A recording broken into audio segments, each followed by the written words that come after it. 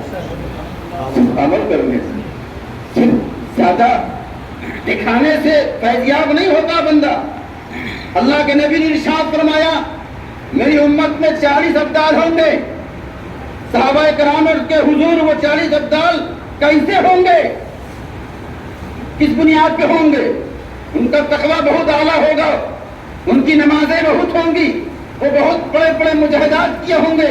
میرے آقا نے ارشاد فرمایا نہیں، اپنی کثرت نماز، کثرت مجاہدات کی بنیاد پر وہ ابدال نہیں چنے جائیں گے.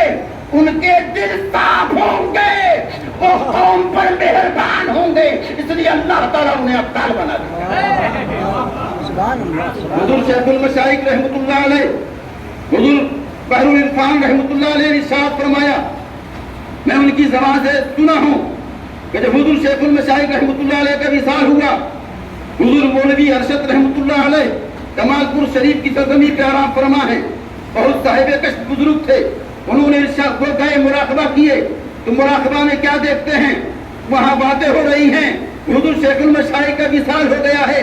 وہ ابدال زمانہ تھے، اب ان کی جگہ کون لے گا؟ اب کون ابدال زمانہ بنے گا؟ حضور سید ابوالخیرات رحمۃ اللہ علیہ نے ارشاد فرمایا اب کون بنے گا؟ ان کا فرزند جو احمد رضا ہے وہی تو ابدال زمانہ. نعرہ تکبیر، نعرہ تکبیر، نعرہ رسالت، نعرہ رسالت. حضور شیخ العالم، حضور شیخ العالم. نعرہ تکبیر، نعرہ رسالت. یہ سید ابوالخیرات ہیں. حضرت منقبہ سن رہے تھے، بار بار کہہ رہے تھے، کیوں کہہ رہے تھے پڑھنے کے لیے حضور مولانا ابوالقیس صاحب سے؟ کیونکہ میرے سلسلے میں ہے. حضرت نے فرمایا ہے اگر سچا مرید ہے اس کا پیر موت کے وقت آتا ہے، سہارا دیتا ہے، اور کلمہ طیبہ پڑھ کے مسلمان وہ مرید دنیا سے چلا جاتا ہے. حضرت نے فرمایا کہ میرے پیر بھائیوں نے کئی بار ایسی حالت میں کہا ہے کہ بھیا اٹھاؤ، دیکھیے ہمارے حضرت آ گئے ہیں، حضور شیخ المشائخ آ گئے ہیں. بارہا واقعہ ہوا ہے. یہ سید ابوالخیرات رحمۃ اللہ علیہ، ان کے والد محترم حضور سید غوث زمانہ سید عبدالحلیم سیمانی رحمۃ اللہ علیہ کون ہے؟ سرکار نے رات میں ارشاد فرمایا کہ 14ویں صدی میں صوفیہ میں جو سب سے بڑا مقام ہوتا ہے اس مقام پر متمکن تھے حضور سید عبدالحلیم سیمانی. پوری دنیا میں حضور سید عبدالحلیم سیمانی کے بارے میں ارشاد فرماتے ہیں، کہا کہ یہ میں نہیں کہتا. جب حضور سید شاہ وارث علی وارث پاک سرکار وارث پاک رحمۃ اللہ علیہ جب سیوان آئے اسٹیشن پر، انہیں خوشبو محسوس ہوئی کہ کیا یہاں کوئی اللہ کا ولی رہتا ہے، مرد قلندر رہتا ہے. وہاں سے چلے ایک ولی کے دیدار کے لیے. حضور سید عبدالحلیم سیمانی رحمۃ اللہ علیہ آنکھ بند کر کے بخاری شریف کا درس دے رہے تھے. سبحان اللہ، سبحان اللہ. فرمایا کہ کبھی وہ متن نہیں دیکھتے تھے کیونکہ انہیں پلایا گیا. سبحان اللہ، سبحان اللہ. پلایا گیا تھا، کتاب سے پڑھایا نہیں گیا تھا. کتاب رکھی جاتی تھی تبرکان، لیکن کبھی نگاہ اس کو نہیں رکھتے تھے. اگر کسی پر نگاہ رکھتے تھے کیونکہ آپ کا عالم یہ تھا اگر کسی کو گھور کے دیکھ لیتے یا کچھ دیر ٹھہر کے دیکھ لیتے تو اس کے اندر جلن پیدا ہو جاتی تھی. یہ سید عبدالحلیم سیمانی تھے. وہ درس دے رہے تھے بخاری شریف کا. جلدی ختم کیا، کہا چلو چلتے ہیں، ایک اللہ کا ولی آ رہا ہے. سبحان اللہ، ایک اللہ کا ولی آ رہا ہے. یہ چلے اپنی خانقاہ سے، وہ وہاں سے چلے، بیچ میں ملاقات ہوئی تو تو حضرت وارث پاک رحمۃ اللہ علیہ نے ارشاد فرمایا، اے میرے دیوانوں سنو، عبد الحلیم کے چاہنے والوں تم بھی سنو، یہ کون ہے تم جانتے ہیں کون ہے عبد الحلیم؟ عبد الحلیم اس وقت صوفیہ میں سب سے بڑا جو رتبہ ہوتا ہے اس مقام پر فائز ہے۔ سبحان اللہ، سبحان اللہ۔ یہ بہت سے زمانہ ہے، یہ وہ ہیں، ان کا جملہ یہ تھا، غالباً یاد نہیں آ رہا ہے۔ یہ عبد الحلیم وہ ہیں جن کے پیچھے پیچھے بڑے بڑے قطب چلیں گے۔ سبحان اللہ، ان کے پیچھے پیچھے بڑے بڑے قطب چلیں گے۔ ہوا بھی ایسا، بیٹا ملا قطب الافطاب ملا، سبحان اللہ، قطب عالم ملا، قطب الارشاد ملا، اور اللہ نے کرم فرمایا، اتنا کرم فرمایا، اتنا کرم فرمایا، اس سلسلے کو قیامت تک جاری رکھے گا۔ ایسا کرم، بڑی محنت کی حضور، اگر میں بیان کروں، حضور سید ابو الخیرات رحمۃ اللہ علیہ نے بڑی محنت کی ہے دین و سنیت کے لیے، اسلام کو پھیلانے کے لیے بڑی محنت کی ہے۔ اس دور میں لوگ بڑے بڑے پنڈت سادہ لوگ مسلمانوں کو بہکا رہے تھے۔ اس دور میں حضور سید ابو الخیرات رحمۃ اللہ علیہ جگہ جگہ جا کر اسلام و سنت کا کام کر رہے تھے۔ نہ جانے کتنے مرتد ہو گئے تھے، آپ نے سرینوں انہیں کلمہ پڑھا کے مسلمان کیا ہے۔ سبحان اللہ، گاؤں گاؤں جا کے دورہ کیا ہے، جب وہاں لوگوں کو مسلمان آپ نے کیا ہے، اپنے شاگرد کو لگایا ہے، اب یہی تو دین کا کام کرنا۔ سبحان اللہ، سبحان اللہ۔ حضور سید ابو الخیرات رحمۃ اللہ علیہ کا احسان بہت بڑا احسان ہے، انہوں نے ایسا کرم فرمایا ہے، ہمیں شیخ المشائخ عطا فرمایا ہے، یہ انہی کا فیضان ہے، انہوں نے شیخ العالم عطا فرمایا ہے، آج ان کی بارگاہ سے ہم فیضیاب ہو رہے ہیں۔ یہ اللہ والے صوفیہ میں سب سے بڑا رتبہ 14ویں صدی میں حضرت سید عبد الحلیم سیوانی رحمۃ اللہ علیہ، اللہ کی بارگاہ میں دعا ہے کہ اللہ تعالیٰ ہمیں ان اللہ والوں کی صحبت، ان کی نسبت عطا فرمائے، حضور سید الکریم عمر میں برکت عطا فرمائے، انہیں عمر خزیر عطا فرمائے۔ استغفر اللہ ربی من کل ذنب و اتوب الیہ۔ السلام علیکم و رحمۃ اللہ وبرکاتہ۔